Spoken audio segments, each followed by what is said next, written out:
ብዙ ኃጢያቶችን ያወቅነው ዛሬ በቲክቶክ ዛሬ ወጣቶች ራሳቸው የሚያጥፉት ወይ በሶሻል ሚዲያ ምክንያት ፖስት እንኳን ስታረግ አይንህ የጨፈነበት ያልጨፈነበት ብለህ ነው እንኳን የቆሸሸ ነገር እንኳን የወደቀ ነገር ልታረግ በተቻለው አቅም ሁሉም ሰው ፐርፌክት ለመምሰል የሚጥረው ሶሻል ሚዲያ ላይ እግዚአብሔር ደግሞ የሚገርም ፈራጆችን ያሳፍራል።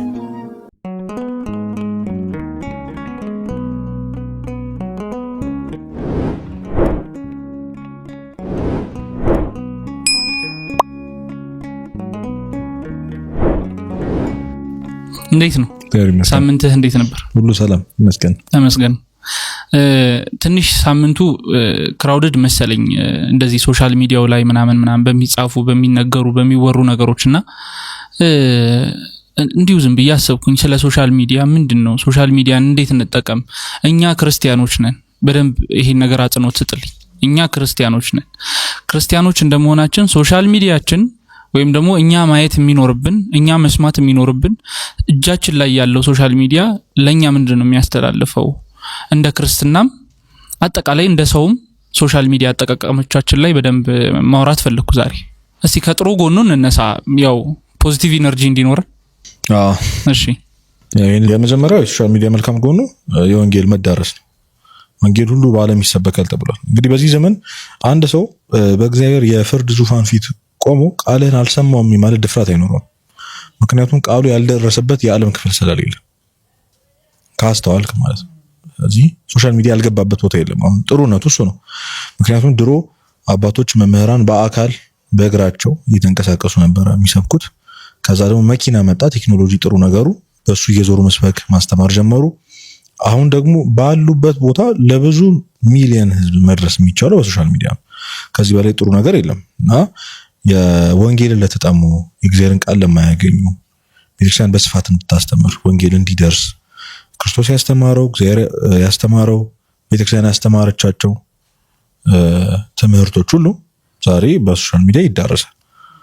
እንግዲህ በተወሰነ ቦታ በተወሰነ ጊዜ ግን ለብዙ ሰዎች ለብዙ ሺህ ሰዎች እና አንድ ስብከት አሁን ዛሬ 100,000 200,000 ይታያልና 200,000 ሰው አንድ ስብከት እንዲሰማ በአንድ ቦታ ለመሰብሰብ ምናልባት ከ6 ወርና ከ7 ወር በላይ ሊፈጅ ይችላል። የዝግጅት ጊዜ ሊፈጅ ይችላል እና ይሄ በጣም አንዱ ጥሩ ጎን ነው። ሌላኛው መረጃና ግንዛቤ እንድናደርግ አድርጎናል። አሁን አንድ አዋጅ ከቤተ ክህነት ቢመጣ ከቅዱስነታቸው ከአባታችን በረከታቸው ይደርብን ከእሳቸው ቢመጣ ሌላ ጊዜ ቢሆን ወይ ሬዲዮ ላይ ነው ወይ ቴሌቪዥን ላይ ነው። እሱም በተነገረበት አጋጣሚ ከተገጣጠመ ላትሰማ ትችላለህ። እንደ ድሮ አዋጅ ነገር አይባልም። አሁን በዚህ በፌስቡክ ገጻቸው በትዊተር ገጻቸው ዩቲዩብ ላይም ታገኘዋለህ። አሁን በደቂቃዎች ተዳርሶ የእጅ ስልክ ላይ ታገኘዋለህና ቤተክርስቲያን ለልጆቿ ምንም አይነት መረጃ ምንም አይነት ግንዛቤ ምንም አይነት አዋጅ ዛሬ በቀላሉ ማድረስ ትችላለችና ከበጣም ከብዙ በጥቂቱ ብዙ ነገር ጠቅሟል። ከብዙ ጥቂቱ ግን ይሄ ነው። መልካም ይሄ ጥቅም ያው ወደር የሌለው ጥቅም ነው በእውነት ለመናገር። ምክንያቱም የቤተክርስቲያናችንን ድምጽ በየሁላችንም እጅ ላይ ማግኘት ቀላል ነገር አይደለም። ኢንፎርሜሽንም እንዲኖረን አሁን የጠቀስናቸውን ጥቅሞች እንዲኖር ያም ሆኖ ግን አሁን እስቲ ከጉዳቱ እንነሳ። ደግሞ ጉዳቱን እንየው። ያው እናውቀዋለን በደንብ ሜንሽን እንድታረገው ስለምፈልግ ነው መጠይቅ ያለውት። በኋላ ላይ ደግሞ እንዴት መጠቀም አለብን የቱን ጥለን የቱን እንውሰድ የሚለው ነገር እናወራለንና እስቲ ምን ጉዳቶች አየህበት? የታወቁ ናቸው። እንግዲህ ያን ቀደም ያወራነውን ጥሩነት ከነዚህ ከሁሉ ክፋቶች መዘን ያወጣነው ነው በነገራችን እንጂ ክፋቱ በጣም አመዝኗል። ከጠቀመው ይልቅ የጎዳው ብዙ ነው። መጠቀም ያለብን የተጠቀመብን ብዙ ነው። ሶሻል ሚዲያ ዛሬ ተጠቃሚያችን ነው።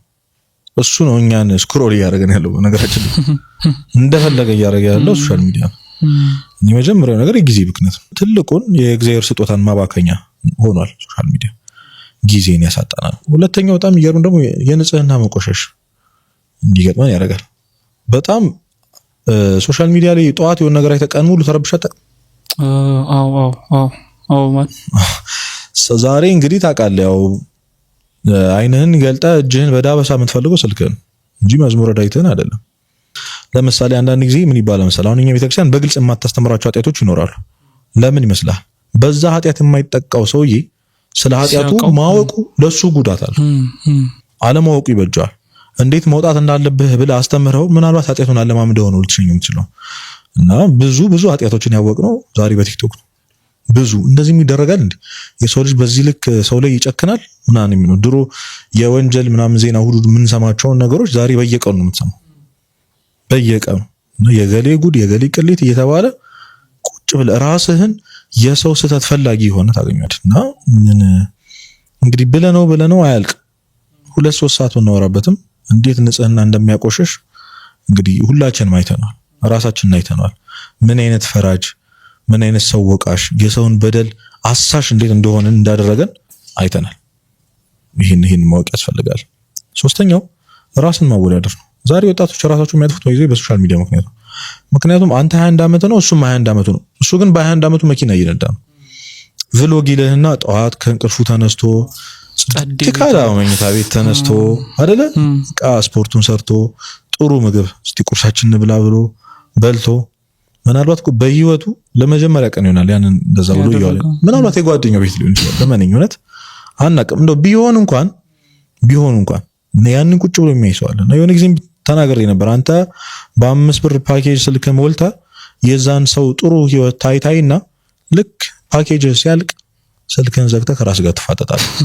በተቻለው አቅም ሁሉም ሰው ፐርፌክት ለመምሰል የሚጥረው ሶሻል ሚዲያ ላይ ነው። እነሱን እያየ አንተ ራስን ታወዳድር። በጣም ብዙ ወጣት መኪና ካልተገዛልኝ ባጃጅ ካልተገዛልኝ እንደነሱ ለምን ሀብታም አልሆንኩም ህይወቴ ለምን አልተቀየረም ብሎ ራሱን ያጠፋው እንግዲህ በእነዚህ ምክንያት ሳናስበው እግዚአብሔርን ማማረኒያ መንገድም ሆኗል እኮ አላሰብነውም። በጣም ለነዚህ ሰዎች ትልቅ እንከን እየሆንን ያለ ነው። እኛ በተለይ ደግሞ እንደዚህ ስራ ምን ሰራ ሰዎች የራስህን ጥሩ ነገር ማሳየት ማንንም ሰው ኢንስፓየር የሚያደርግ መስሎ ከሆነ አያደርግም። ያሳካውን ስኬት ማሳየት ሰው ኢንስፓየር የሚያደርግ መስሎ ከሆነ እንደዚህ ሜንታሊቲ ያለው በጣም ትንሽ ነው። ራሱን የሚያወዳድር ወጣት ነው በጣም ብዙ የበዛው። አንተን እያየ እግዚአብሔር የሚያማር ቅዱስ አፈወርቅ አንተ ልብስና ጫማ ስትቀያየር አንተን እያየ እግዚአብሔርን የሚያማር ነዳይ እንዳለ አስብ ነው። ደግሞ በጣም በእርግጠኝነት ኢንቴንሽንህ ወይም ኢንቴንሽናቸው እነዛ ሰዎች ሰውን መጥቀም አይደለም፣ ጥሩ ህይወት እንደሚኖሩ ለሰው ማሳየት ነው። አፕሩቫል የሆነ ኮንፊርሜሽን ስለምንፈልግ ነው። የሰውን አቴንሽን ስለምንፈልግ ነው። ኦኬ ጥሩ ህይወት እየኖርኩ እንደሆነ ማውቀው በኮሜንቱ ነው። ገብቶሃል አይደል? ጥሩ ስሜት ይሰማሃል። ሰው ስላንተ ጥሩ አመለካከት ነው። ወይኔ ቤተ ሲያምር ወይኔ አዋዋለ ሲያምር አብረን ነው አል ምናምን ሲሉ አንተ ያ ጥሩ ስሜት ዶፓሚኑ ውስጥ የሚፈጠረው የሆነ ሆርሞን አለ። እሱ ደስ ስለሚል በቃ ሱስ ይዛል። እና ከዛ አንፃር ራስን ማወዳደር በጣም ትልቁ የደስታ ሌባ የሆነው እና ለወጣቶች ብዙ መጥፊያ ሆነናል። ይሄንን እንደዚህ ኮንተንት ክሬት የምናደርግ ሰዎች ሆነናል። እመኑኝ የምናወዳድርም ሰዎች እንግዲህ ያው ክፋቱን እያየን ይሄን ማወቅ ያስፈልጋል። ሌላኛው የሐሰት መረጃ ነው። እንግዲህ በዚህ መቼም ሶሻል ሚዲያ አይታማም። ስንት ገደል ከቶናል። እውነት እስከዛሬ የሚፈረድባቸው ሰዎች እውነት የሚፈረድባቸው ሰዎች ሆነው ይሁን አይሁን ምንም እናውቀው ነገር የለም። እግዚአብሔር የሚያውቀው ብዙ የተደበቀ ነገር አለ። በጣም ብዙ የተደበቀ ነገር አለ። በጣም ብዙ ሰዎች ይህን አድርገዋል፣ ይህን ሆነዋል፣ ድምጻቸው ተቀናብሮ ፊታቸው ተቀናብሮ ምን ተብሎ ተወርቶባቸው መጨረሻ ላይ እውነቱን ስናቅ የፈረደን ያወራን ሰዎች ብዙ ጊዜ ያፍረናል። እግዚአብሔር ደግሞ የሚገርም ፈራጆችን ያሳፍራል። በቃ በምትፈርድበት ልክ እግዚአብሔር ሰፍሮ ይፈርድብሃል። ይሄንን ወቅ ሰውን ለማዋረድ በጣርከው ልክ የሰውን ቅሌት፣ የሰውን በደል፣ የሰውን እርቃን ለማሳየት በሮጥክበት ልክ እግዚአብሔር የሚገርም በምድር ነው የሚቀጣህ። አንተ መዋረድ ምን እንደሆነ ስሜቱ ጓደኛ ወይም ደግሞ ሰው ይሸፍንልኛል ያልከው ሰው ሲያጋልጥህ ያለውን ስሜት እግዚአብሔር በምድር ያሳያል። ሌላኛው እንደተለመደው እንደምናውቀው አዲክሽን ሆኗል። አሁን በጣም አዲክሽን ሆኗል። ሰው እንቅልፍ መተኛት አቆሟል እና እንደ ቀልድ እየተወራ ነው። ገብቷል። ይህንን ቪዲዮ ያየሁት ለሊት 8 ሰዓት ነው የሚል ኮሜንት አለ ምናምን ለሊት 9 ሰዓት ነው እናንተስ ማን ከዛ ላይክ ይደረጋል ተሳሳቃለህ ወገን መተኛት አቁሞናል ምናምንና ቀልድ ሆኗል። አሁን አለመተኛት በዛ ለሊት እኮ በትጸልይበት አስቡ። የለሊት ጸሎት እንግዲህ ክርስቶስ አይተኛም ነበር በተለይ ለሊት 9 ሰዓት።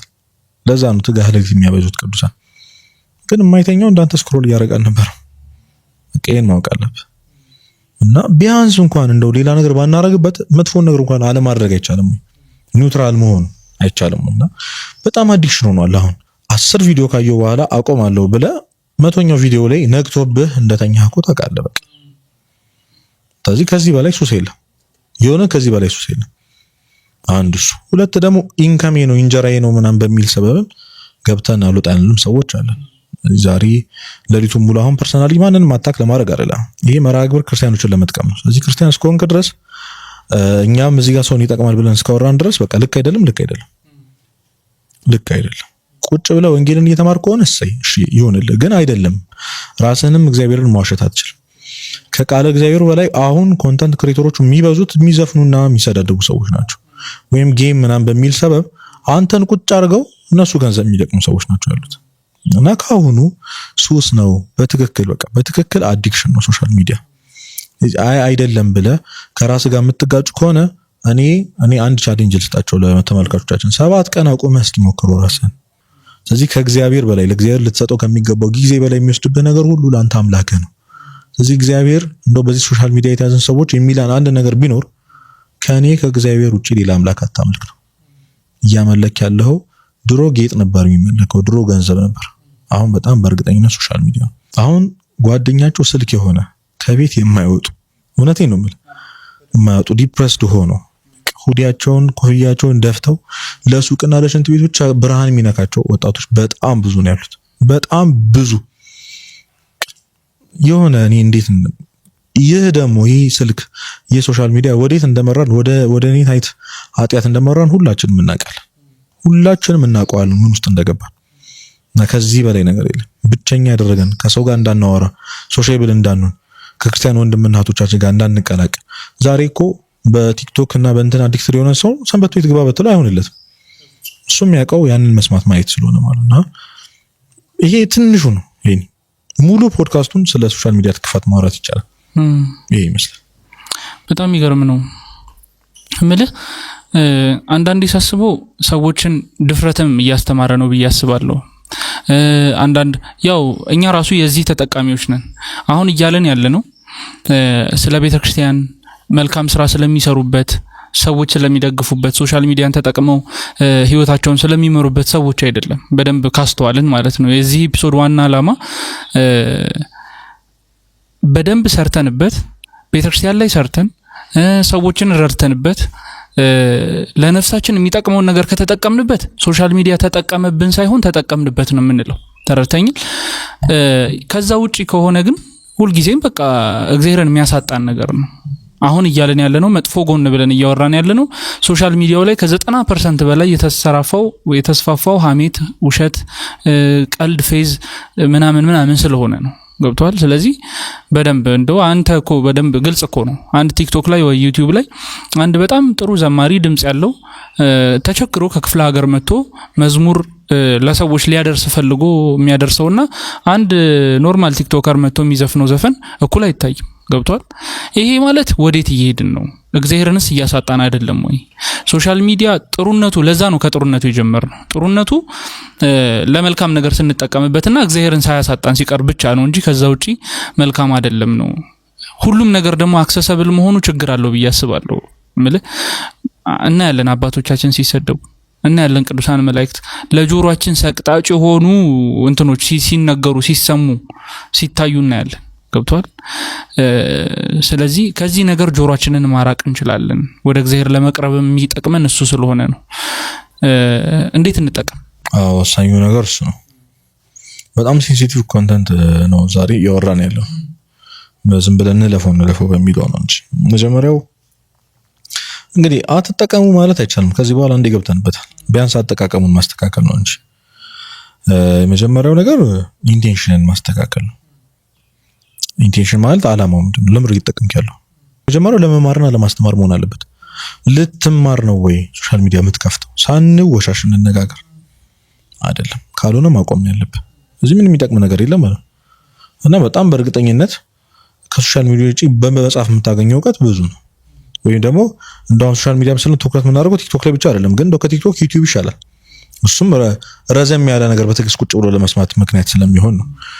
ብዙ የተለየ ባይሆን እንኳን እና ኢንቴንሽንን ማስተካከል ዓላማን አንተ ልክ ጣትህ ቲክቶክ ሊነካ ሲል ለምንድን ነው የምገባው በለው ራስን። እውነት ምንድነው ምን ላደርገው የምገባው? ምን አለ እስኪ ፖስት ላደርግ ነው? ስራ አለኝ የለኝም? ልማር ነው? ልክ እንደገባው ሰርች አድርጌ ምናምን መማረው ሰው አለ የለኝም? ለምን ትገባለህ? ለመንፈሳዊ ይዘት ቅድሚያ መስጠት። መንፈሳዊ ይዘት ያላቸውን ሰዎች ፎሎ አድርጉ ካሁኑ። እውነቴን ነው የምላችሁ። ፎሎ አድርጓቸው፣ እዩዋቸው። እነዛን ሰዎች አንፎሎ አድርጉ። ምንም አይመጣም። እዚህ ለአንተ ለነፍስህ የምር የምትወዳት ከሆነ ነፍስህን የምትወዳት ከሆነ ከሞት በኋላ ስላለ ህይወት የምትጨነቅ ከሆነ ይህንን ነገር አድርግ። ፎሎና ፎሎ ዛሬ ቁጭ ብለህ ማን ነው ፎሎ 1000 ምናምን ሰው 1000 ምናምን የለም። ኮንተንት ክሬተር መንፈሳዊ ኮንተንት ክሬተር ኢትዮጵያ ውስጥ በነገራችን በጣም ትንሽ ናቸው። ቲክቶክ ላይ አሁን በርትተው ሰውን ለማስተማር እየጣሩ ያሉ ሰዎች በጣም ትንሽ ናቸው። እነሱን ብቻ አድርግ። የምር መዳን የምትፈልግ ከዚህ ውስጥ መውጣት የምትፈልግ ከሆነ የምር ለወሬ ላሉባልታ ለማይሆን ነገር አይደለም የምፈልገው ምናምን ብለህ የምትታበይ ከሆነ እስኪ አርጋቸውና መንፈሳዊ ሰዎችን ብቻ አስቀራቸው ነው የምለውና ኮንተንት ሴሌክሽን በጣም ወሳኝ ነገር ነው። የመጨረሻውና ወሳኙ ነገር ከብዙ በጥቂቱ ታይም ማኔጅመንት ነው እና ከዚህ በቃ የምር አጠቃቀማችን ማስተካከል ለእግዚአብሔር ያለንን ጊዜ እንዳይበክን ማድረግ ከፈለግን ሰዓት መመደብ ለሶሻል ሚዲያ። አንተ ለጸሎት ጠዋት ነው ማታ ነው ትለይለ ለሶሻል ሚዲያ ደግሞ ከዚህ ሰዓት እስከዚህ ሰዓት ድረስ ከዚህ ሰዓት ድረስ ለምን አንለው? ስራህን በስነ ስርዓት ሁሉም ነገር በሰዓት ነው የሚመራው እዚህ ምድር ላይ ሁሉም ነገር በሰዓት ነው። ጠዋት ስራ መግቢያ ሰዓት አለ፣ መውጫ ሰዓት አለ አይደል? ለሶሻል ሚዲያም ደግሞ ሰዓት መመደብ አንድ እሱ። ሁለት ደግሞ ቅድሚያ መስጠት ያለበት ነገር ቅድሚያ መስጠት። እኔ በጣም በአጽንኦት መናገር ፈልገው ምንም ተአምር የሰው ልጅ ከእግዚአብሔር ጋር ሳይነጋገር ሶሻል ሚዲያ ውስጥ አይገባ ባካችሁ። ጸሎት ሳታረግ ስልክህን አትያዝ። የእውነት ህይወታችሁ እንዳይበላሽ የምትፈልጉ ከሆነ ከጸሎት በፊት ስልካችሁን እንዳትነኩ። ለ15 ደቂቃ ማትሞላ ጸሎት እውነቴን ነው የምልህ ቀኑን ሙሉ ሊጠብቅህ የሚገባውን መልአክ ልታገኝ የምትችለውን በረከት ብልሽት የምታደርገው ከጸሎት በፊት ስልክህን በመያዝ እና የእውነት በቃ ራሳችሁን ፈትኑት እስኪ። ጠዋት ማንንም ሳላናገር ሶሻል ሚዲያም ስልኬንም ሳላይ ጸሎት ካሮኩ በኋላ ሁሉ ነገር ከጸሎት በኋላ ይሆናል ብሎ የህይወት መርህ ለማድረግ መሞከር እና ታይም ማኔጅመንት ያስፈልጋል። ሰዓት መመደብ ያስፈልጋል። አዲክሽን እንዳይሆንብን በጣም መጠንቀቅ፣ ራሳችን ማየት፣ አንድ ወር መተው መጀመር ምናምን። ይሄ አለ አይደል አንተ እሱ እየገዛህ እንዳልሆነ እሱን እያመለከው እንዳልሆነ የምታውቀው መተው በመቻል ነው። በነገራችን ላይ እሱ እየገዛህ እንደሆነ እያመለከው እንዳልሆነ የምታውቀው መተው በመቻል ነው። አቅሙ አለ ወይ? የመተው አቅሙ አለ ወይ? አዋለኝ አረለኝ ቀላል ነገር ነው ምናምን ዝም ብዬ እኮ እንዳይደበረኝ ብዬ ነው የምትል ከሆነ ቅድም እንዳልኩት አንድ ሳምንት ተሞክረው አንድ ወር እዚህ ማቆም አንዳንዴ መጀመር ጊዜ መመደብ ምናምን ያስፈልጋል። ፕራይቬሲን መጠበቅ ከምንም ነገር በላይ ፕራይቬሲን መጠበቅ። ይሄ ግል የሆኑ ነገሮቻችን ላለማውጣት መጠንቀቅ። ምንም ቢሆን እግዚአብሔር የሚያውቀው የሸፈነልን ብዙ ነገር አለ። የራሳችንን ገመና ሶሻል ሚዲያ ላይ የምናወጣው ደግሞ እኛ ነን። ስለዚህ ሁሉም ነገር አይወራም፣ ሁሉም ነገር ሼር አይደረግም፣ ሁሉም ነገር አይነገርም። አባቶቻችን እንደዚህ አላስተማሩም። ስለዚህ ከታይም ማኔጅመንት ውጪ ደግሞ ፕራይቬሲን በጣም ፕራይቬሲን መጠበቅ ያስፈልጋል። ህይወትን ነው የሚያመሰቃቀለው። ዛሬ ጉዳቸው ምናቸው ተብሎ ፎታቸውን የሚወጡ ሰዎች ጭንቅላታቸው ልክ አይሆን። ይህ ራስን ካለ መጠበቅ የሚመጣ ነገር። ዛሬ ሰው እያሳደደ ያንተን ውድቀት ነው የሚፈልገው ቢገባ። ከዛ አንተ እንጀራው ነህ። የገሌ ጉር ተብሎ ለሱ እንጀራው ነው። ጓደኛ አይራራልህም፣ እመኔ አይራራልህም። ሼር ሲያደርግ ልታገኝ ይችላል። ምንም ማንም ቢሆን አይቆምልህ። ስለዚህ እንኳን አንተ ጌታም በሚወደው ይሁዳ በሚወዳቸው ሐዋርያት በቃ ሸሽተዋል። ማንም ካጠገብ አይቆም። ስለዚህ በጣም ፕራይቬሲን መጠበቅ። የመጽሐፍ ሪኮሜንዴሽናችን ይቀጥል። በቅርብ የወጣ የቀሲስ መብራቱ ኪሮስ ወደ ጌታ ደስታ መግባት ስለ ስርዓተ ቅዳሴ ለምዕመናን እንዲሆን ተደርጎ የተዘጋጀ በጣም ድንቅ መጽሐፍ አለ። እሱም ቢያነቡላለሁ። ከዛ በፊት አኮቴተ ቁርባን የሚል መጽሐፍ ነበራቸው ስለዚህ ስለ ቅዳሴ። ግን ይሄ ደግሞ ለምዕመናን ነውና የሱን ዓመት በቅዳሴ መግባት እጅግ አስደሳች ነው የሚሆነው። ትርጉሙ እንድትረዳው እያንዳንዷን ነገር በስርዓትና በትርጉም የምታደርገው ነው ቤተክርስቲያን እንድትረዳ ያደርጋል። የቀሲስ መብራቱ ኪሮስ ወደ ጌታ ደስታ መግባት ቅዳሴ የሚለውን መጽሐፍ ኮመንት አደርጋለሁ። የዛሬ ኤፒሶዳችን እጅግ በጣም ጠቃሚ ነው። ከኛ ህይወት ጋር የሚሄድ አይነት ኤፒሶድ ነው ዛሬ የሰራ ነው። እግዚአብሔር ይመስገን። ይህንን ደግሞ እንዳያሳጣን እርሱን እንለምናለን። በጸሎት እየተጋን ከተለያዩ አይነት አዲክሽኖች ራሳችንን ነጻ አድርገን የክርስቶስ አዲክሽን እንዲኖርብን የሁላችንም ምኞት ነው። የኛም ዓላማ ይሄ ነው። ስለነበረን ጊዜ አምላካችን ስም የተመሰገነ ይሁን። ወስብሐት ለእግዚአብሔር።